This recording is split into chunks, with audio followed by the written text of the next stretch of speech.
பால் பாலபாஸ்கரன் கொடுக்கும் சிலுவையின் செய்தியை கேட்டுக்கொண்டிருக்கும் சகோதர சகோதரிகளையும் நண்பர்களையும் இச்செய்தி மூலமாக சந்திப்பதில் பெரும் மகிழ்ச்சி அடைகிறோம். தாம் ஒருவரே ஞானமுள்ளவருமாயிருக்கிற தேவனுக்கு இயேசு கிறிஸ்துவின் மூலமாக என்றென்றைக்கும் மகிமையும் கனமும் உண்டாவதாக. ஆமீன்.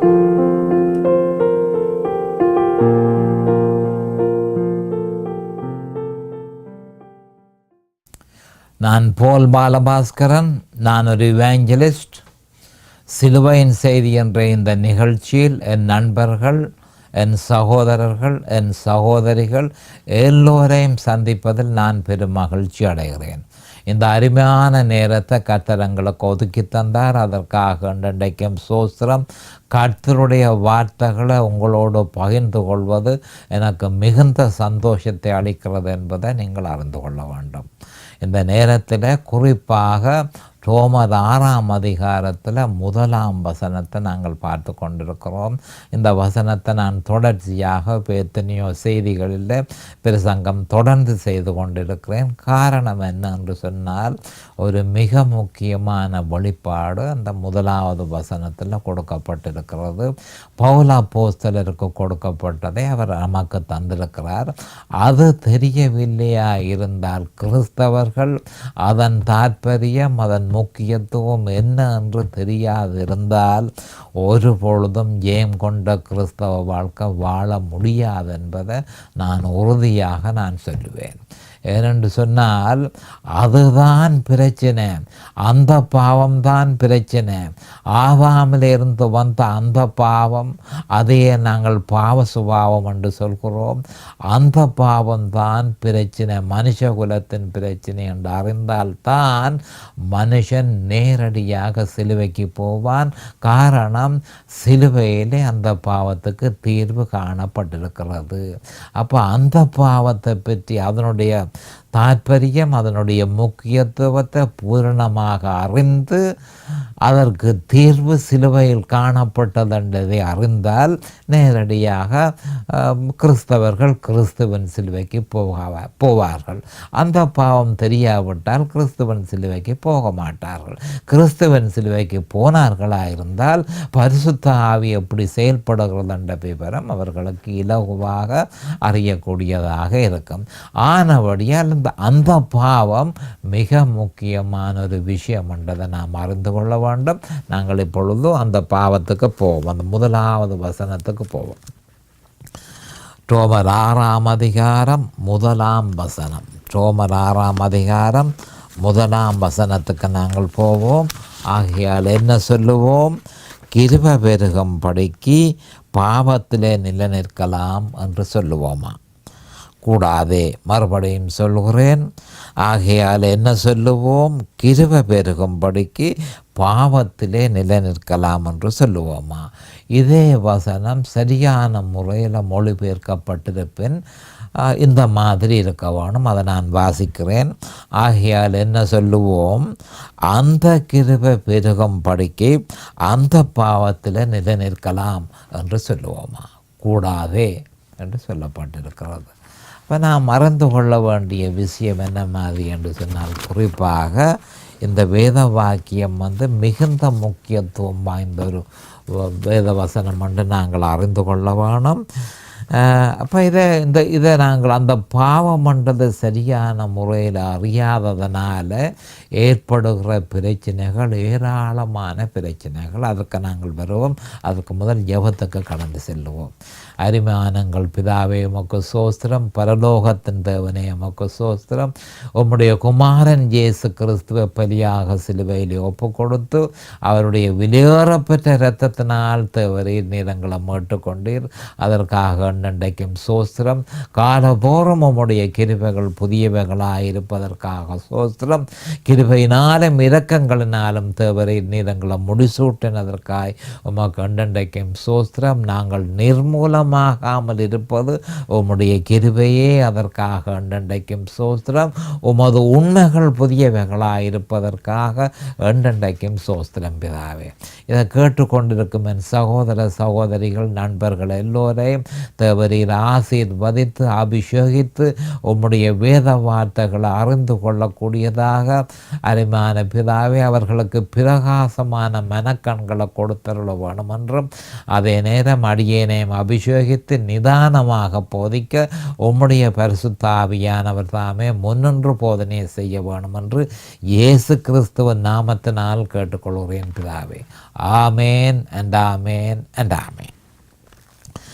அப்போ குறிப்பாக இந்த அந்த பாவத்துக்கு தீர்வு என்ன என்று சொல்லி அநேகமான கிறிஸ்தவர்களும் போதகர்களும் அறியாதபடியினால் சபைகளிலே அதை ஒவ்வொரு விதமாக கையாள அந்த பாவத்தினாலே ஏற்படும் பிரதிபலன்கள் ஒவ்வொரு விதமான அணுகுமுறை ஒவ்வொரு விதமான வழிகள் மூலம் அந்த பிரச்சனைக்கு தீர்வு காண்கிறார்கள்.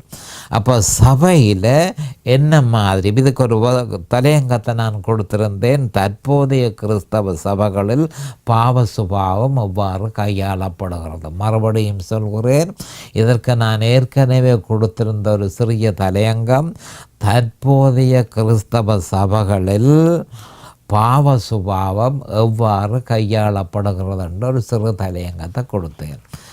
அப்போ இந்த பிரச்சனை அந்த பாவம் அதிகமான கிறிஸ்தவர்கள் அதனுடைய பிரதிபலனை அறியாதபடியினால் சபைகளில் அதனால் ஏற்படும் பிரதிபலன்கள் பல்வேறு விதமாக கையாளப்படுகிறது. 5 விதமாக அது கையாளப்படுகிறது என்று நான் ஏற்கனவே உங்களுக்கு சொன்னேன். அறியாமை 1, மறுதலிப்பு 2, அனுமதி பத்திரம் 3, போராட்டம் 4, கிருபை 5.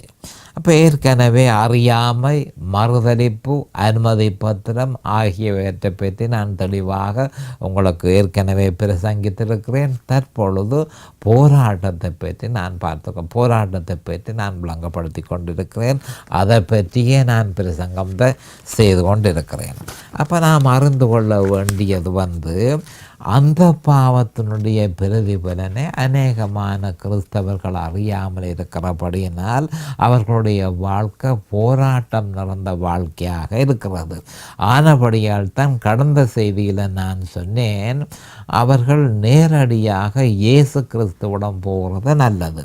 அவரிடத்தில் போய் அவரிடத்தில் விசாரிக்கும் பொழுது அவர் நிச்சயமாக வழியை காண்பிப்பார். போதகர்கள்ட்ட போகிறது பிள்ளைன்னு தவறன்று நான் சொல்லவில்லை.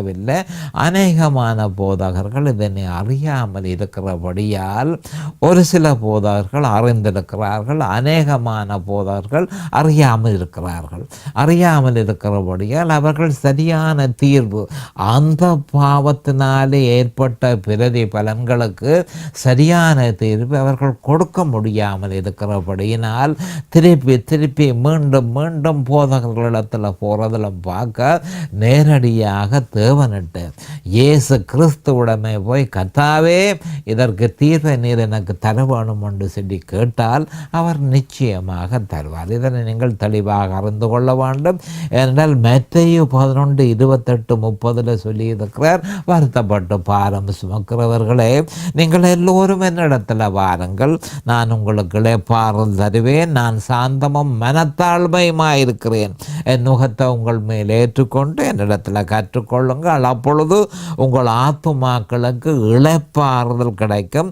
என் நுகம் மெதுவாயும் என் சுமை இலகுவாயும் இருக்கிறது என்றார். அப்போ ஆண்டவரே கூப்பிடுறார், வருத்தப்பட்டு பாரம் சுமக்கிறவர்கள் நீங்கள் அங்கால போவானேன், நீங்கள் எல்லாரும் என்னிடத்தில் வாரது நல்லதென்று சொல்லி ஆண்டவர் மத்தேயு 11:28-30 சொல்லியிருக்கிறார். அப்போ நாம் அறிய வேண்டியது நம்முடைய ஆத்மாவுக்கு நாமே பொறுப்பாக இருக்கிறோம். இது தெளிவாக இருக்க வேணும். கிறிஸ்தவர்கள் ஒவ்வொருவரும் நம்முடைய ஆத்மாவுக்கு நாமே பொறுப்பாக இருக்கிறோம். பாஸ்டர் அல்ல, மற்றொரு கிறிஸ்தவன் அல்ல, ஒரு நண்பன் அல்ல, என்னுடைய ஆத்மாவுக்கு நானே பொறுப்பு என்ற அந்த உண்மையை இருதயத்தில் உறுதியாக அந்த சிந்தனை நாட்டப்பட வேணும் என்றதை நான் உங்களிடம் கேட்டுக்கொள்கிறேன். அப்போ தேவனுக்கு என்றைக்கு ஒரு நாளைக்கு தேவனுக்கு பதிலளிக்க வேண்டிய ஒரு கடமைப்பாடு எனக்கு இருக்குது. அப்போ தேவனுக்கு பதிலளிக்க வேண்டியது நாமே அன்றி வேறொருவரும் இல்லை என்பதை நாம் தெளிவாக அறிந்திருந்தோம். ஆனால் அவரிடத்தில் போகிறது நமக்கு இலகுவாக இருக்கும். அப்போ 2 விஷயத்தை அறிந்து கொள்ள வேணும். ஒன்றில் என்றைக்கோ ஒரு நாளைக்கு இயேசு கிறிஸ்துவை நாங்கள் சந்திக்கவே போகிறோம். ஒன்றில் நாங்கள் கிறிஸ்துவின் நியாயாசனத்தில் நாங்கள் சந்திக்க முடியும். 2 கொரிந்தியர் 5:10 அதை பற்றி சொல்லப்பட்டிருக்கிறது. இல்லையேல் வெள்ள சிங்காசனத்துக்கு முன்பாக அவருக்கு முன்னின்று பதிலளிக்க வேண்டி வரும் என்றதை நான் உங்களுக்கு கடந்த செய்தியில் சொல்லியிருந்தேன். அப்போ வெளி 20:11-15 இந்த விவரம் சொல்லப்பட்டிருக்கிறது. மறுபடியும் வருகிறேன். என்றைக்கோ ஒரு நாளைக்கு இயேசு கிறிஸ்துவுக்கு முன்பாக நாங்கள் நின்று பதிலளிக்க வேண்டும். ஒன்றில் கிறிஸ்துவின் நியாயாசனத்துக்கு முன்பாக நின்று அவருக்கு பதிலளிக்க வேண்டும். 2 கொரிந்தியர் 5:10 அது சொல்லப்பட்டிருக்கு. இல்லையேல் வெள்ள சிங்காசனத்துக்கு முன்பாக நின்று அவருக்கு பதிலளிக்க வேண்டும். அது படி 20:11-15 அதன் விவரம் சொல்லப்பட்டிருக்கு. அப்போ கிறிஸ்துவின் நியாயாசனத்துக்கு முன்பாக நின்று நாம் பதிலளிப்பதாயிருந்தால் நாம் செய்த ரட்சிக்கப்பட்ட பிறகு நாம் செய்த நன்மைகள், நாம் செய்த தீமைகள், இவைகள் எல்லாவற்றிற்கும் நமக்கு ஒரு பலன் கொடுக்கப்படும். நித்திய பலன் நமக்கு தரப்படும். அப்போ சிங்காசனத்தில் வெள்ள சிங்காசனத்துக்கு போகாமல் கிறிஸ்துவின் நியாயாசனத்துக்கு போகிறது எவ்வளவோ நல்லது. அப்போ ரட்சிக்கப்பட்டவர்கள் கிறிஸ்துவின் நியாயாசனத்துக்கு போவார்கள். ரட்சிக்கப்படாதவர்கள் வெள்ள சிங்காசனத்துக்கு முன்பாக நிற்க வேண்டி வரும். அப்போ வெள்ள சிங்காசனத்துக்கு முன்பாக நிற்க வேண்டி ஏற்பட்டால் நிச்சயமாக நாம் அக்கினி கடலுக்குள்ள தள்ளப்படுவோம் என்று சொல்லி வெளி 20:11-15 சொல்லப்பட்டிருக்கிறது. ஆகவே தெரிவு நம்முடையது.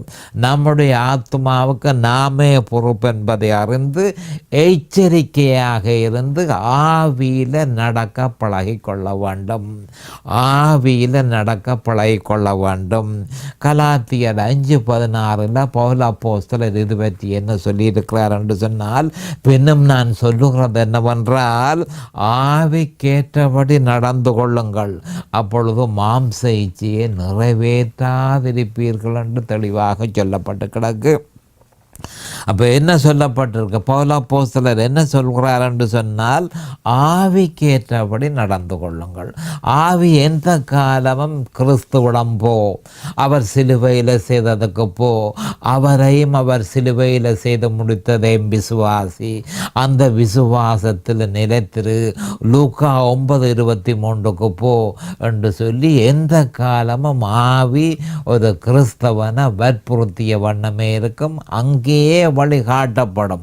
எல்லா சத்தியம் சிலுவையில் கிறிஸ்து செய்ததுகள் எல்லாவற்றையும் அறி என்று சொல்லி ஒவ்வொரு விசுவாசிகளையும் பரிசுத்த ஆவியானவர் வழி நடத்துவார். ஆவிக்கேற்றபடி நடந்து கொள்ளுங்கள். பரிசுத்த ஆவியானவர் எந்த காலமும் சிலுவைக்கு போ, கிறிஸ்துவிடம் போ, கிறிஸ்துவிடம் போ, சிலுவைக்கு போ, கிறிஸ்துவ விசுவாசி, அவர் சிலுவையில் செய்ததை விசுவாசி, அந்த விசுவாசத்தில் நிலைச்சிரு என்று சொல்லி விடாமல் பரிசுத்த ஆவியானவர் வற்புறுத்துவார். அப்படி நாங்கள் நிலைச்சி நிற்கும் பொழுது, அப்படி அந்த விசுவாசத்தில் நாம் நிலைச்சி நிற்கும் பொழுது மாம்ச இச்சையை நிறைவேற்றாதிருப்பீர்கள். அல்லது மாம்ச இச்சை நமக்கு, அதாவது ஸ்ட்ராங்காக மாம்ச இச்சை கட்டுப்படுத்த முடியாத அளவு தூரம் வரும். அப்போ விசுவாசத்தை விட்டு, சிலுவையில் அறையப்பட்ட இயேசு கிறிஸ்துவை விட்டு விலகி வேறு ஏதாவது இடத்துக்கு நாம் திசை திருப்பினோமா இருந்தால் மாம்ச இச்சை பலமாக இருக்கும். மாம்ச இச்சை பலமாக இருந்து மாம்சத்தின் கிரியைகளுக்கு வழி நடத்தும். ஆனபடியால் இதிலேயே 5:16 சொல்லப்பட்டிருக்க கலாத்தியரில் நான் சொல்லுகிறது என்னவென்றால், ஆவிக்கேற்றபடி நடந்து கொள்ளுங்கள். அப்போ ஆவிக்கேற்றபடி ஆவிக்கேற்றபடி நடந்து கொள்ளுங்கள் என்றால் ஆவி என்ன சொல்லுது? ஆவி ஒரு பிரமாணத்தின்படி தான் நான் நடப்பேன், இந்த பிரமாணத்தை நீ கடைப்பிடித்து கொள்ள வேண்டும். அப்போ அந்த பிரமாணம் என்னன்னு சொன்னால் கிறிஸ்து இயேசுவினாலே ஜீவனுடைய ஆவியின் பிரமாணம் என்ன பாவ மரணம் என்னும் பிரமாணத்தில் நின்று விடுதலை ஆக்கிட்டு, இதுதான் ஆவியினுடைய பிரமாணம். அப்போ ஆவி என்ன சொல்லுவதென்று சொன்னால் எந்த நாளும் நீ கிறிஸ்துவுக்குள்ளே இருக்க வேணும், கிறிஸ்துவுக்குள் இருக்க வேணும். அப்போ கிறிஸ்துவுக்குள் இருக்கிறதற்கு நீ ரோமர் 6:3 6:5 வரை நீ விசுவாசித்து அனுதினமும் அதனை விசுவாசித்து அந்த விசுவாசத்தில் நிலைச்சிருக்கும் பொழுது நீ ஆவிக்கேற்றபடி நடந்து கொள்கிறாய். அப்பொழுது மாம்சைச்சு அப்படி செய்யும் பொழுதுதான் அதை தொடர்ந்து விசுவாசித்து அந்த விசுவாசத்தில் நிலைச்சிருக்கும் பொழுது என்ன நடக்குது? மாம்ச இச்சை பலமான மாம்ச இச்சை நமக்கு பிரச்சனையாக இல்லாது. இல்லையோ மாம்ச இச்சை நமக்கு பிரச்சனையாக இருக்க, மாம்ச இச்சை நிச்சயமாக மாம்சத்தின் கிரியைகளுக்கு வழி நடத்தும். கலாத்தியர் 5:19-21 மாம்சத்தின் கிரியைகள் என்னன்னு சொல்லப்பட்டு கிடக்கு. அப்போ திருப்பி நான் சொல்லுகிறது என்னவென்று சொன்னால், பின்ன நான் சொல்லுகிறது என்னவென்றால் ஆவிக்கேற்றபடி நடந்து கொள்ளுங்கள். ஆவியானவர் என்ன சொல்கிறார்? அப்போ ரோமர் 8:1-2 ஆவியானவர் என்ன சொல்கிறார் என்று தெளிவாக சொல்லப்பட்டு கிடக்கு. அப்போ கிறிஸ்து இயேசுவினாலே ஜீவனுடைய ஆவியின் பிரமாணம் என்ன சொல்லுது? அதனை நீங்கள் பின்பற்ற வேணும். அதனை நீங்கள் பின்பற்றினால்தான் நீங்கள், அதாவது ஆவியானவர் உங்களுக்கு உதவி செய்வார். அந்த விசுவாசத்தில் நீங்கள் நிலைத்திருந்தால்தான் ஆவியானவர் உங்களுக்கு உதவி செய்வார். எந்த விசுவாசத்தில்? கிறிஸ்து இயேசுவையும் அவர் சிலுவையில் செய்து முடித்ததையும் விசுவாசித்து அந்த விசுவாசத்தில் நிலைத்திருக்க வேணும். அடுத்ததாக சிலுவையில் அவர் தன்னை பலியாக கொடுக்கும் பொழுது நாம் அந்த பலியிலே என்ன மாதிரி இணைந்துள்ளோம், அவரோடு இணைந்துள்ளோம் என்பதையும் நாம் தொடர்ந்து விசுவாசிக்க வேணும். அப்படி விசுவாசிக்கும் பொழுது மாம்ச இச்சைகள் செயல்படாமல் இருக்கும் என்று சொல்லி பரிசுத்த ஆவியானவர் சொல்கிறார். ஏனென்று சொன்னால் பரிசுத்த ஆவியானவர் நம்மில் அந்த விசுவாசத்தில் நாம் நிலைத்திருக்கும் பொழுது பரிசுத்த ஆவியானவர் வல்லமையாக நமக்குள் செயல்படுகிறபடியினால் மாம்ச இச்சையை கட்டுப்படுத்தி மாம்சத்தின் கிரியைகளுக்கு போகாதபடிக்கு நம்ம பாதுகாத்து கொள்வார். ஆனபடியால் தான் ஆவிக்கேற்றபடி நடந்து கொள்ளுங்கள், அப்பொழுது மாம்ச இச்சையை நிறைவேற்றாதிருப்பீர்கள் என்று சொல்லப்பட்டு கிடக்கு. ஏனென்று சொன்னால் அந்த பாவம்தான் உலகத்துக்கும் பிரச்சனை. மாம்ச இச்சைகளை ஏற்படுத்தி அந்த ரட்சிக்கப்பட்டவர்கள் சரியான வழியின்படி நடக்காவிட்டால், தேவன் சொன்ன வழியின்படி நடக்காவிட்டால் அவர்கள் விசுவாசத்தை விட்டு திசை திரும்பி விடுவார்கள். திசை திரும்பும் பொழுது மாம்ச இச்சைகள் பலமாக வேலை செய்து, மாம்சத்தின் கிரியைகள் பலமாக வேலை செய்து பலமாக ஆக்கிரமித்து தாங்க முடியாத வேதனையை கிறிஸ்தவனுக்கு கொடுக்கும். பரிசுத்த ஆவியானவர் செயல்பட மாட்டார். அப்போ இந்த கட்டத்தில் தான் பவுல் அப்போஸ்தலர் சொல்கிறார், நீங்கள் கவனமாக இருந்து பரிசுத்த ஆவிக்கு செவி கொடுத்து பரிசுத்த ஆவி என்ன சொல்கிறாரோ அதன்படி நீங்கள் நடவுங்கள். அப்படி நடந்தீங்கள் என்று சொன்னால் மாம்ச இச்சையை நீங்கள் நிறைவேற்றாதிருப்பீர்கள் என்று தெளிவாக சொல்லப்பட்டு கிடக்கு. அப்போ அதே நேரம் நாங்கள் அறிய வேண்டிய இன்னொரு உண்மை என்ன என்று சொன்னால், இந்த பூமியில் நாங்கள் இருக்கும் காலம் வரையும் போராட்டம் செய்ய வேண்டியதாகவே இருக்கும் என்றொரு உண்மையை நாம் அறிந்து கொள்ள வேண்டும். ஏனென்று சொன்னால் போராட்டம் நாங்கள் கிறிஸ்து ஏற்கனவே போராட்டம் எல்லாவற்றையும் சிலுவையில் எங்களுக்காக செய்து முடித்திருக்கிறார். ஆனாலும் கிறிஸ்தவர்களாகிய நமக்கு ஒரு போராட்டம் நிச்சயமாக உண்டு என்றதை நாங்கள் அறிந்து கொள்ள வேணும். அந்த போராட்டம் என்ன? விசுவாசத்தில் நிற்கிறது தான் அந்த போராட்டம். இதைத்தான் ஏற்கனவே 1 தீமோத்தேயு 6:12 சொல்லப்பட்டிருக்கு, விசுவாசத்தின் நல்ல போராட்டத்தை போராடுங்கள் என்று சொல்லி. அப்போ அந்த போராட்டம் தான் கிறிஸ்தவர்களாகிய நாம் செய்ய வேண்டி, விசுவாசத்தின் நல்ல போராட்டத்தை, அது நல்லொரு போராட்டம், அந்த ஃபைட் நாங்கள் நிச்சயமாக செய்ய வேணும் என்று சொல்லி பரிசுத்த ஆவியானவர் பவுல் அப்போஸ்தலர் மூலம் சொல்லியிருக்கிறார். வாழ்நாள் முழுக்க இந்த பூமியில் இருக்கும் காலம் வரையும் அந்த யுத்தத்தை நாங்கள் செய்ய வேணும், அந்த போராட்டத்தை நாங்கள் செய்ய வேணும். எந்த போராட்டத்தை? விசுவாசத்தின் நல்ல போராட்டத்தை, விசுவாசத்தை திசை திருப்பாதபடிக்கு சக்திகள் வந்து மாம்சமோ அல்லது உலகமோ அல்லது பிசாசுகளோ வந்து திசை திருப்பாதபடிக்கு எச்சரிக்கையாக இருந்து எந்த காலமும் நம்முடைய விசுவாசம் இயேசு கிறிஸ்துவிலும் அவர் சிலுவையில் செய்து முடித்ததிலும் இருக்க வேண்டும். அதில் இருக்க நீங்கள் போராட வேணும், அதை விட்டு விலகாதபடிக்கு நீங்கள் போராட வேணும். இதைத்தான் அவர் சொல்லியிருக்கிறார். 1 தீமோத்தேயு 6:12 விசுவாசத்தை நல்ல போராட்டத்தை போராட வேணும் என்று சொல்லியிருக்கிறார்.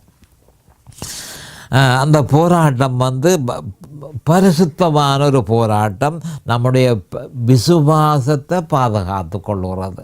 நம்முடைய விசுவாசத்தை ஒருவரும் திசை திருப்பாதபடிக்கு, நம்முடைய விசுவாசத்தை யாரும் எடுத்து கொண்டு போகாதபடிக்கு அந்த விசுவாசத்தை நாம் தொடர்ந்து இயேசு கிறிஸ்துவிலும் அவர் சிலுவையில் செய்து முடித்ததிலே தொடர்ந்து விசுவாசித்து அந்த விசுவாசத்தில் நிலைச்சிருக்க வேணும்.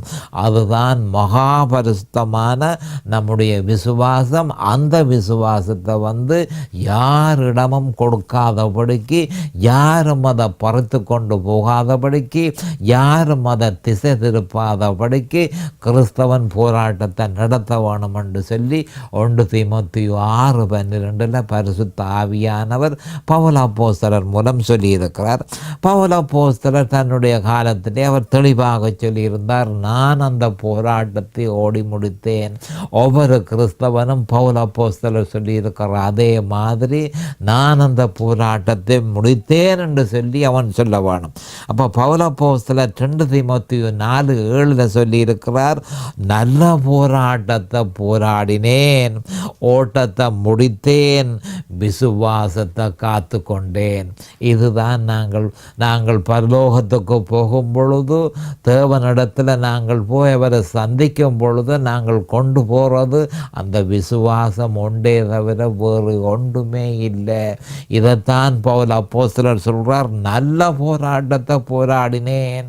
பிசாசுகள் என்னிடத்தில் எனக்கு கர்த்தர் அந்த விசுவாசத்தை என்னிடத்தில் இருந்து எடுத்து போட தங்களாலே ஆன அவ்வளவு முயற்சியும் செய்தன. உலகம் முழுக்க அதை எடுத்து போட தங்களாலான அவ்வளவு முயற்சியும் செய்தது. என்னுடைய மாம்சமோ அதை எப்படியாவது என்னிடத்தில் இருந்து பறித்து போட தன்னாலான அவ்வளவு முயற்சியையும் செய்தது. ஆனால் முடியாமல் போய்விட்டது. நானோ அந்த விசுவாசத்தில் கடைசி வரை நிலைத்திருந்தேன். எந்த விசுவாசம்? சிலுவையில் அறையப்பட்ட இயேசு கிறிஸ்து, அவரையும் அவர் சிலுவையில் செய்து முடித்ததை விசுவாசித்து அந்த விசுவாசத்தில் நிலைத்திருந்தேன். அப்போ என்ன சொல்லப்பட்டிருக்கன்னு சொல்லிக்க, லூக்கா 9:23 நான் பின்பற்றினேன். மற்றது ரோமர் 6:3-5 நான் பின்பற்றினேன். லூக்கா 9:23 நம்முடைய ஆண்டவராகிய இயேசு கிறிஸ்துவால் சொல்லப்பட்டது, ஒருவன் என் பின்னே வர விரும்பினால் அவன் தன்னைத்தான் வெறுத்து தன் சிலுவையை அனுதினமும் எடுத்துக்கொண்டு என்னை பின்பற்ற கடவன் என்று சொல்லப்பட்டிருக்கிறது. அப்போ பவுல் அப்போஸ்தலர் என்னன்னு சொல்கிறார்? லூக்கா 9:23 நான் பின்பற்றினேன். மற்றது ரோமர் 6:3-5 நான் பின்பற்றினேன். விசுவாசத்தை ஒருவரும் என்னிடத்தில் இருந்து எடுத்துக்கொண்டு போகாதபடிக்கு இந்த மகாபரிசுத்தமான விசுவாசத்தில் நான் உறுதியாக இருந்தேன், காத்து கொண்டேன். நல்ல போராட்டத்தை போராடினேன். என் வாழ்நாள் முழுக்க அந்த போராட்டம் ஒன்றையே நான் நடத்தினேன். ஓட்டத்தை முடித்தேன். என்னுடைய காலம் முடிஞ்சுது. அப்போ ஒவ்வொரு மனுஷனும் தன்னுடைய வாழ்நாள் முடிகிற நேரத்தில் என் ஓட்டத்தை முடித்தேன், விசுவாசத்தை காத்து கொண்டேன் என்று சொல்கிறது தான் தேவையானதுண்டு. அது ஒன்றுதான் ஒவ்வொரு கிறிஸ்தவனும் சந்தோஷத்தோடு சொல்ல வேண்டிய ஒரு மிக முக்கியமான ஒரு வார்த்தை. பவுல் அப்போஸ்தலர் அதை நினச்சுதான், நல்ல போராட்டத்தை போராடினேன், ஓட்டத்தை முடித்தேன், விசுவாசத்தை காத்து கொண்டேன். அப்போ நாங்கள் கவனமாக இந்த விஷயத்தை நாங்கள் கொஞ்சம் கவனமாக எடுத்துக்கொள்ள வேணும். அப்போ நம்முடைய விசுவாசத்தை எப்படியாவது நம்மிடத்தில் இருந்து வெளியால் எடுத்துக்கொண்டு போக எந்த விதமான உபத்திரவத்தை நமக்கு கொடுத்து, எல்லா விதமான உபத்திரவத்தை நமக்கு கொடுத்து நம்முடைய விசுவாசத்தை ஒன்றில் முழுதுமாக அழிச்சு போட சாத்தான் தயாராக இருக்கிறான் என்பதையும், அதே நேரம் அல்லது விசுவாசத்தை இயன்ற அளவு பலவீனப்படுத்திவிட அவன் தயாராக இருக்கிறான் என்றும், அவன் அப்படி ஏராளமான அவனும் அவனுடைய கூட்டமும் எந்த நேரமும் இந்த வேலையிலேயே 24 மணித்தியாலமும் சாத்தானும் அவனுடைய கூட்டமும் செலவழிக்குதுன்றதை நாம் அறிந்து கொள்ள வேண்டும். எபேசியர் 6:10 வரையும் இது பற்றி தெளிவாக சொல்லப்பட்டிருக்கிறது. அப்போ விடாமல் கங்கணம் கட்டிக்கொண்டு பிசாசுகள் செயற்படுகிறது என்பதையும், ஒரு விசுவாசிக்கும் முன்பாக ஏராளமான அசுத்த ஆவிகளும் ஏராளமான பிசாசுகளும் ஒரு விசுவாசிக்கு முன்பாக அணிவகுத்து நிற்கிறது என்பதை நாம் அறிந்து கொள்ள வேண்டும். அந்த விசுவாசியினுடைய விசுவாசத்தை திசை திருப்பி அவனை எப்படியாகுதல் அவனை வெளுத்தி போட முயற்சி. ஆனால் பவுல் அப்போஸ்தலர் சொன்ன அதை மனதில் வச்சு கொள்ள வேணும். நல்ல போராட்டத்தை போராடினேன், ஓட்டத்தை முடித்தேன், விசுவாசத்தை காத்து கொண்டேன் என்று சொல்லி ஒவ்வொரு விசுவாசியும், அதுதான் ஒரு விசுவாசியிடம் எதிர்பார்க்கப்படுகிறது. அதனைத்தான் தேவன் ஒரு விசுவாசத்தை எதிர்பார்க்கிறாரே தவிர வேறு ஒன்றையுமே அவர் எதிர்பார்க்கவில்லை. விசுவாசத்தில் நிலைச்சிருப்பாயா இருந்தால் பரிசுத்த ஆவியானவர் மிச்சம் எல்லாவற்றையும் செய்து முடிப்பார். அப்போ நாம் எச்சரிக்கையாக இருந்து இந்த நல்ல போராட்டத்தை நாங்கள் போராட வேணும் என்று சொல்லி ஏற்கனவே 1 தீமோத்தேயு 6:12 விளக்கமாக சொல்லப்பட்டிருக்கு. சோதனை எந்த விதத்தில் வந்தாலும் கவனமாக கிறிஸ்தவர்கள் அறிந்து கொள்ள வேண்டியது, சோதனை எந்த விதத்தில் வந்தாலும் நம்முடைய விசுவாசத்தை அப்புறப்படுத்துகிறதாவே அந்த சோதனை இருக்கும் என்றது ஒவ்வொரு கிறிஸ்தவனும் அறிந்து கொள்ள வேண்டும். கர்த்தராகிய இயேசு கிறிஸ்து பேதுருக்கு கூறினது நமக்கும் சேர்த்தே கூறினார் என்றதை நாம் தெளிவாக அறிந்து கொள்ள வேணும். அதாவது லூக்கா 22:31-32 அந்த வசனம் மிக முக்கியமான ஒரு வசனம்.